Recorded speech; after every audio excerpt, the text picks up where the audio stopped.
ప్రభునామమునకు స్తోత్రములు. క్రీస్తునందు ప్రియమైన దేవుని బిడలారా, మరొకసారి మనమంతా ఈ రీతిగా కలుసుకోవడానికి ప్రభు మనకు సహాయం చేశారు.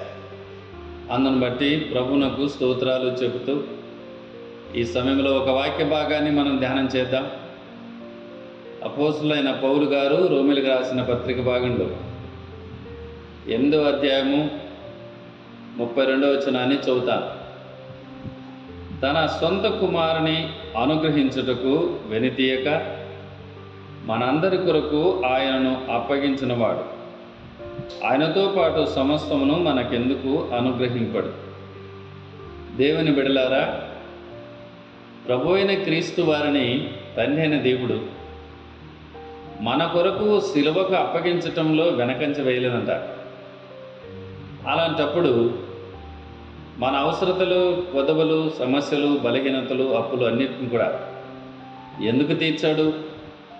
సమస్తమును చేయగలిగినటువంటి సర్వశక్తి కలిగిన దేవుడే. కనుక అననుకూల పరిస్థితిలో ఉన్నటువంటి వారు ఎవరైనా సరే ఈ వాక్యము ద్వారా ధైర్యం తెచ్చుకొని బైబిల్లో చెప్పినటువంటి ఈ వాక్యము ద్వారా ఆదరించబడాలని నేను మీకు జ్ఞాపకం చేస్తున్నాను. పౌలు గారు చాలా అద్భుతమైన మాట చెప్తున్నాడు. మన కొరకు ప్రభువును సిలువకు అప్పగించడానికి వెనకంజ వేయలేదు. అలాంటప్పుడు ఎందుకు చేయడు సమస్తము అంటే ఆయన ప్రాణాన్ని త్యాగం చేయడానికి సిలువకు అప్పగించడంలో వెనకంజ వేయినప్పుడు మిగిలింది ఎందుకు చేయడు?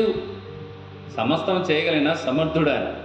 కనుక సోదరులారా, ఎక్కడ కృంగిపోవద్దు, వేదన పడద్దు, బాధపడద్దు. ప్రభు వైపు చూడు. తప్పకుండా దేవుడు నీ కార్యాన్ని సఫలం చేస్తాడు. నీ ప్రార్థనకు జవాబునిస్తాడు ఆయన. సమస్తము చేయగలిగిన సమర్థుడు ఆయన, నమ్మదగిన వాడు. కనుక నిరీక్షణతో ఉండు. అద్భుతమైన కార్యం నీ జీవితంలో జరుగుతుంది. అట్టి కృప దేవుడు మనకు సహాయం చేయనుగాక. ఆమేన్.